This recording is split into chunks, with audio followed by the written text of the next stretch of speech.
Hello, viewers. If you're brewing delicious Korean rice wine, makgeolli, can you use regular rice or sushi rice?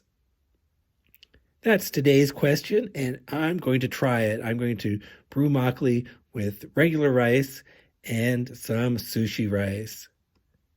So this is an experimental brewing video. That's the regular rice for eating. This is the sushi rice, and this is the sweet rice that I normally use for brewing makgeolli. So if you like this video, please click that like button and subscribe. Please click the bell to be notified when I publish a new video on the subject of rustic Asian rice wine every week. And please share this video wherever it is appropriate. I appreciate your help in spreading the word about rustic Asian rice wine. So let's take a closer look at the rice I'm going to be brewing with. The first one is kokuho, with a yellow bag.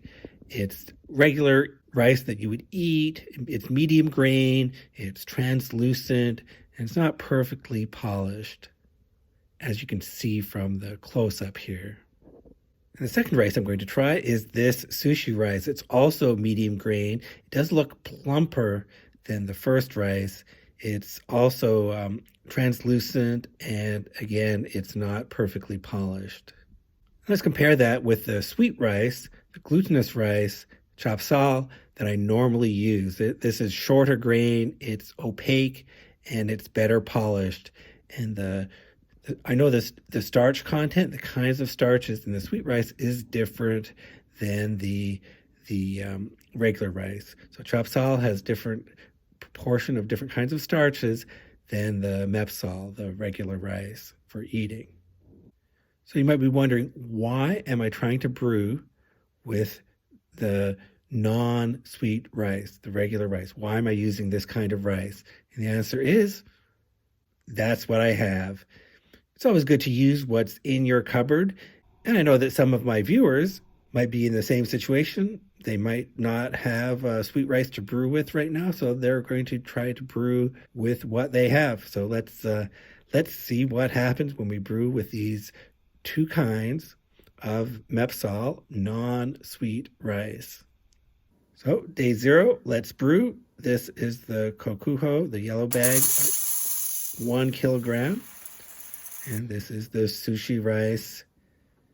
And I'm measuring out 1 kilogram of that as well. And I'm washing these separately.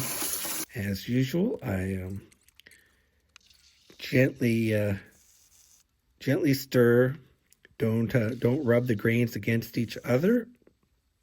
And keep on repeating this mixing and draining until the rice is washed, and the water, when you pour the water in, it's clear.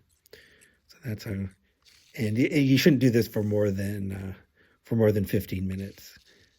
So that's good enough. That's the kokuho.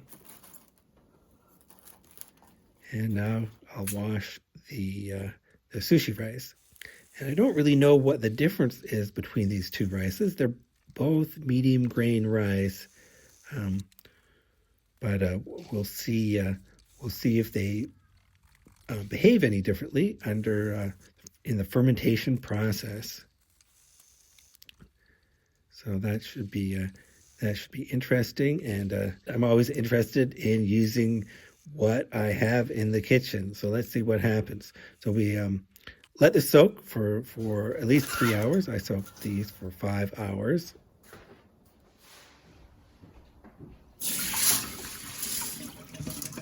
And then drain them. Just rinse them out one last time.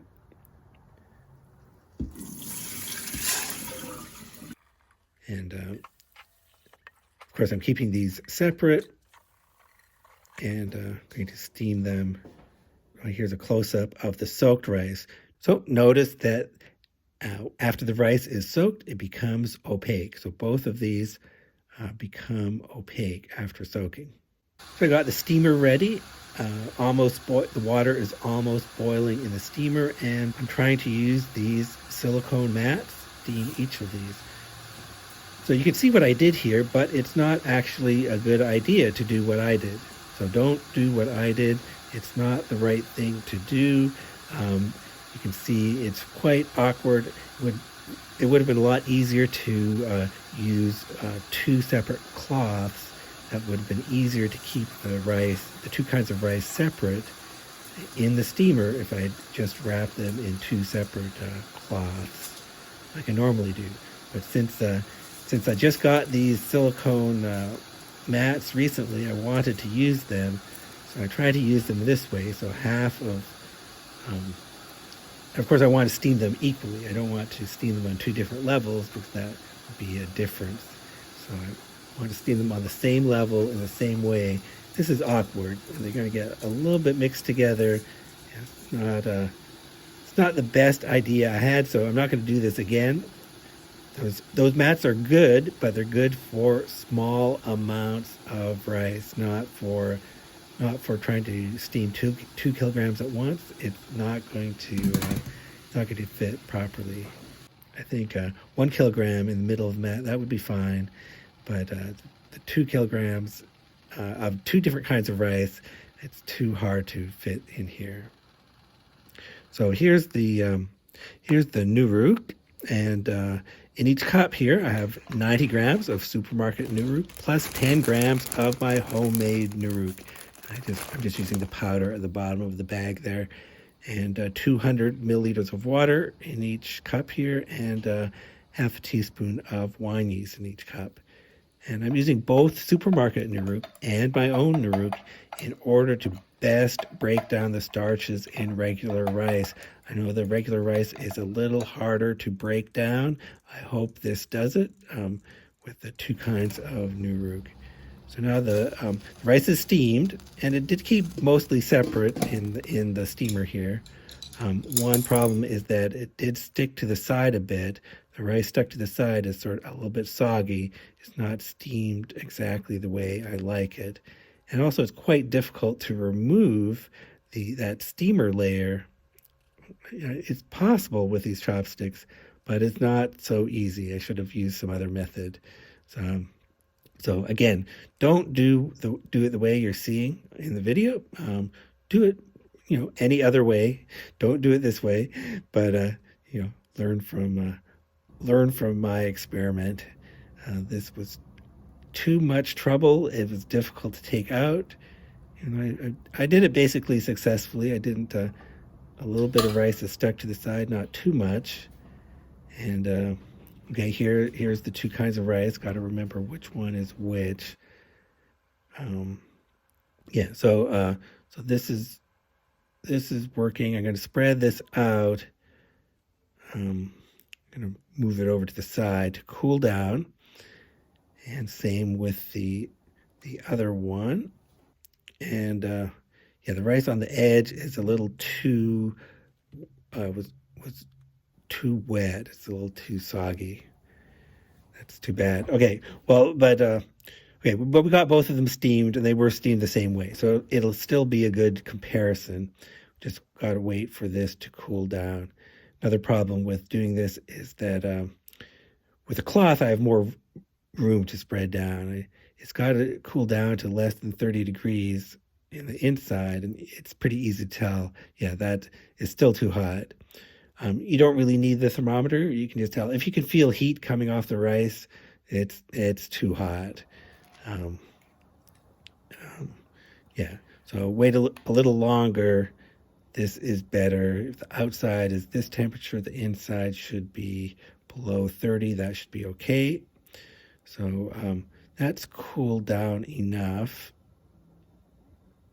This is jar 8, the kokuho yellow rice, and you can see the silicone mat does work well in terms of the rice doesn't stick to it. That's great, but it did take a little longer to cool down because I couldn't spread it out as much as normal on the cloth. Now I add 1 liter of water, and I'm going to mix that up by hand, separate the grains. And then I'm going to pour in the Nuruk mixture. Again, mix that up by hand. Make sure getting an even distribution here is very important. That should be good. This is always a fun step, very hands-on. And as always, I leave the lid loose and put it in the cupboard to ferment. Now I'm going to fill up jar B. This is the sushi rice. And again, it doesn't stick to the silicone mat. Add a liter of water. Separate the grains of rice by hand. Mix in the Nuruk mixture. And that should be good. Okay, and this is going to get a loose lid and go in the cabinet as well. So it's relatively cool temperatures. Should the next day, it's been about 12 hours and fermentation has started. You can hear it. The rice has soaked up all the liquid. It's pretty firm still though. I'm going to stir this twice a day for the first 3 days. That was jar A, and this is jar B, stirring it. They're both similar texture. Now, later that evening, I want to show you this because this is about 24 hours later. There's a big difference between 12 hours later and 24 hours later. It's much softer now, and you can see the bubbles from the side. You can see the bubbles forming from the top. You can see the bubbles. So it's really fermenting now. So it's fermenting well. Then on day 2, you can really see how much the volume has expanded from all the bubbles formed in the rice. And look at how it subsides when I stir it. So that's why you have to be careful not to fill your jar too full. Look how full this is. And after it's stirred, it really subsides. So if you fill the jar too much, it could easily overflow. So this is the maximum I want to put in this size of jar. And it's bubbling a lot. The fermentation is going really well. The rice is softening. So this is all good. And they're both behaving relatively the same. Lots of bubbles being produced, looking good. Okay, and day 3 is the last day I'm going to be stirring it. And day 4, you see, it's not as puffed up as much as on the earlier days, but it is still fermenting, quite obviously. Now later on, I'm going to test with the match test. You might remember what that is. That's where you lower a match into the vessel, and if it goes out, that means that carbon dioxide is still being produced. If it stays lit, that means that carbon dioxide is no longer being produced. So fermentation is basically over. So that's going to be a test we're going to apply. Right now, there's still plenty of bubbles. I know that fermentation is quite active. And the match test is sort of the first indication that fermentation is winding down. So the bubbling is slower. It's day 8 now. Yeah, the bubbling is quite a bit slower. I think I am going to test with the match, and I can lower it pretty far down, but it does go out. So I'm going to keep on fermenting, and also this is going to be a comparison of the 2 jars, making sure they're behaving the same. This one also goes out. Okay, so they're the same right now. Day 9. You can see that liquid is collecting at the top now. The match is still going out for A, and now for B. Will the match go out? Okay, it's still going out. So we're still in sync. Now day 10, I can still see some bubbles, but is fermentation winding down? And now today the match stays lit for jar A. And for jar B, Let's see what happens. Okay, the match is still lit again. So they are in sync on day 10. Both of them, the match stays lit. So the next day, I'm going to bottle. Day 11, I'm bottling. And this is what it looks like. There is a layer of liquid at the top. Everything else looks really broken down and soft. So that's good. So boil my filter bag. And for consistency, I'm going to use the same filter bag for both of these brews, for filtering both of these brews. Okay, I'm going to stir, making sure, because I don't want things to stick on the bottom of the jar. Okay, get it all into the filter bag there, and I'm going to squeeze. And this was a bit surprised. It felt very liquid and soft, but it was difficult to squeeze out of the filter bag. I guess it kept on getting clogged. You have to rub the sides of the filter bag against itself to unclog it.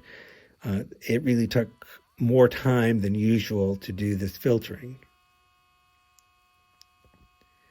And yeah, the chigimi, 268 grams here. And that chigimi is a bit wet, but still got plenty out of it. Got 2 liters out of it. And I am going to make a bonus bowl. Chigimi, there's still good flavor and alcohol in the chigimi. So I'm going to add a small amount of water, 200 milliliters, and really massage it around in the water. I want to get as much possible out of the chigimi. That's why I'm squeezing out this bonus bowl of makgeolli that's diluted with water. After squeezing for the second time, the weight of the chigimi is 208 grams. So I really did get something else out of this. And here it is. It really is exactly 1 extra bowl of makgeolli. So I clean out the filter bag and boil it again. Now I do the same thing with jar B. Again, stir that. Don't want anything sticking to the bottom. Carefully turn it over. Okay, be more careful. Again, this feels really liquid. Very soft, but hard to get out of the filter bag. Same amount of difficulty as jar A.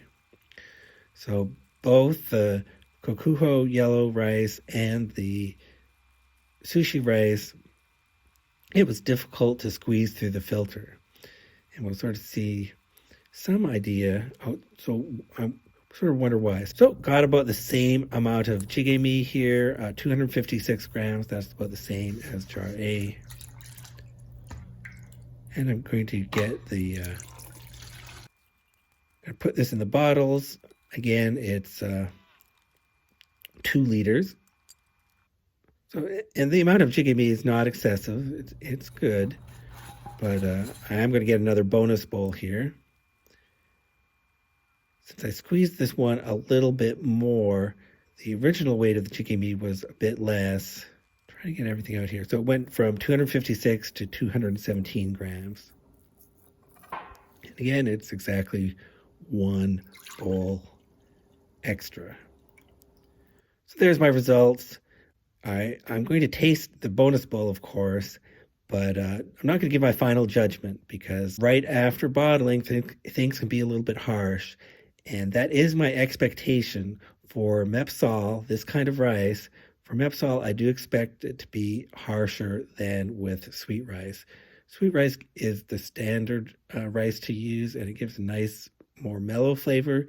And the mepsal is a little harsher, and it might be good.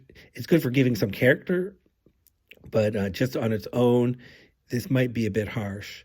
So I'm going to judge this in 3 days. So let's jump ahead 3 days and see what happens. So 3 days later, this is the surprising thing. It did not settle very much at all. Look at both A and B, especially B, did not settle very much at all. Um, so I'm guessing these brews are quite starchy, and the Mepsol just has certain kinds of starches that are harder for the Nuruk to break down. And I think that's the issue here. Um, this produces a very starchy brew that doesn't separate well. So that's a reason why you might want to consistently use Chapsol instead of Mepsol.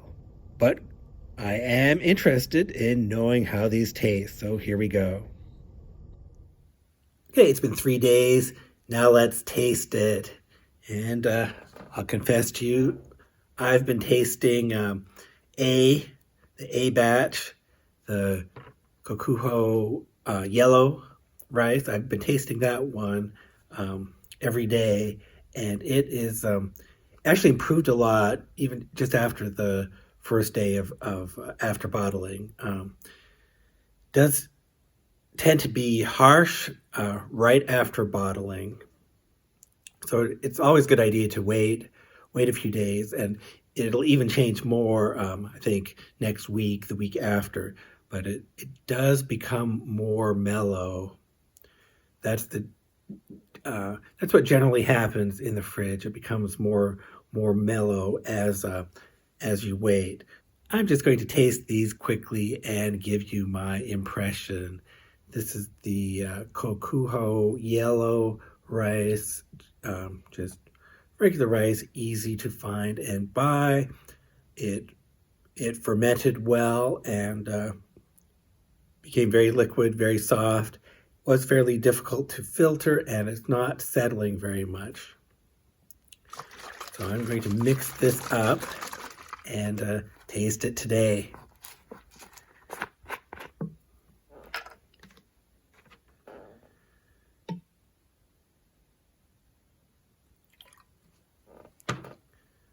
All right, so it's a fairly thick texture.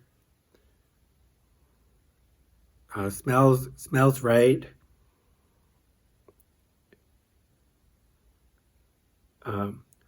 A little sweet, milky,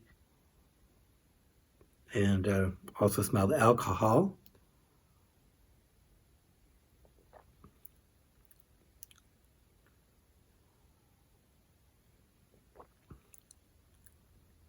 Yeah, okay, fairly thick texture,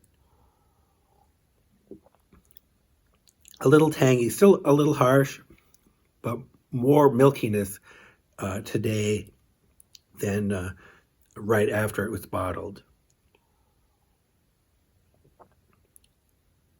And it does taste strong.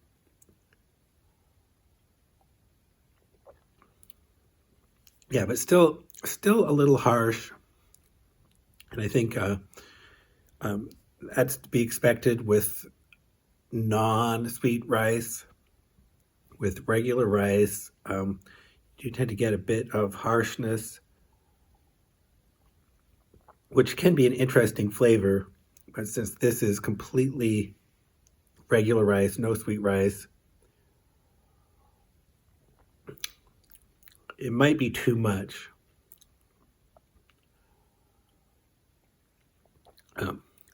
But I'll enjoy this. I probably won't give this bottle away just because it might be an acquired taste. Other people might not like this harshness. Okay, and it is important when you're tasting makgeolli to eat something salty just before. So that is important. Um, that will definitely help you taste any sweetness. So there is sweetness in here. Um, it's not particularly sour, just a little bit tart, and some harshness, but luckily there is some milkiness too. Okay, and texture is not perfect. It is a little thick. Uh, let's let's try this one now. This is the sushi rice. And I should mention for both of these, I sealed these tightly and they did not produce carbonation while in the fridge. So they really must have been done fermenting. It didn't ferment for too long, but I guess they were done. And this one fermented well too, very, very liquid. Looked like all the rice was broken down. But like the previous one, it was quite difficult to filter, to push it through the filter bag.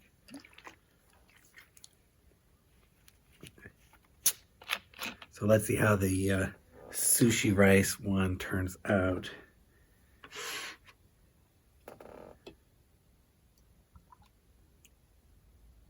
Okay, so here's the makgeolli brewed with the sushi rice.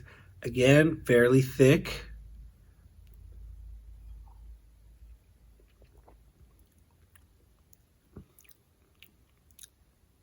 Okay, equal texture. This still is harsher.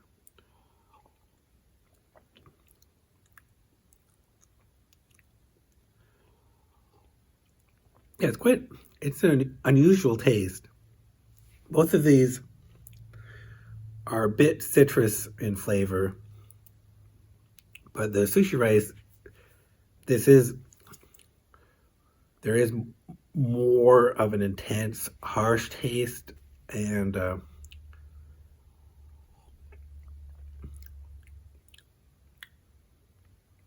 even though there is some milkiness at the end, overall, this is still fairly harsh.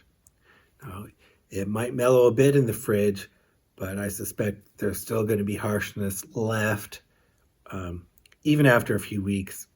I don't think this is going to go away. I think this is a characteristic of using this kind of rice.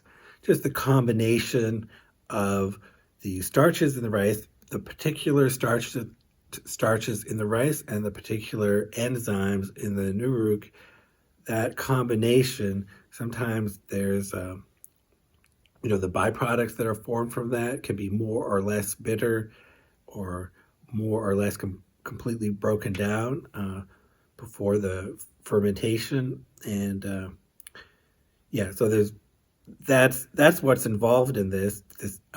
And I guess you just have to experiment with these combinations to get what you like. And I think this is still too harsh. So even though you might think sushi rice is something like sweet rice, it isn't. It's not the same kind of starches. And for both of these, it's not the same kind of starches as sweet rice. So it's not going to break down the same, and the flavor is going to be quite different. So I think in small quantities, using some regular rice can make a nice addition to a makgeolli brew, can make it more interesting. But just by itself, it's pretty harsh. I think you'd only do this if you had to. If this was the only rice you had, you wanted to make use of the rice you had, go ahead and do it. This is makgeolli. It has generally the right flavor.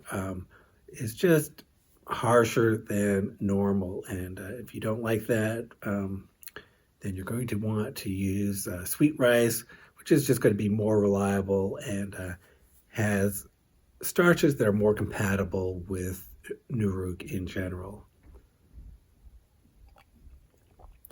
Okay, so that's what I think of this. Both of them fermented well. I was glad to try this experiment, but the flavor, you're probably not going to like this flavor as much as what you can brew with sweet rice. That's what I think, but try it yourself and see. Let me know if you've made this comparison before. I'd be very interested to know what you think. And as always, I always want to know what you're up to, what you're brewing, and what you want to see next on this channel. Thank you for watching.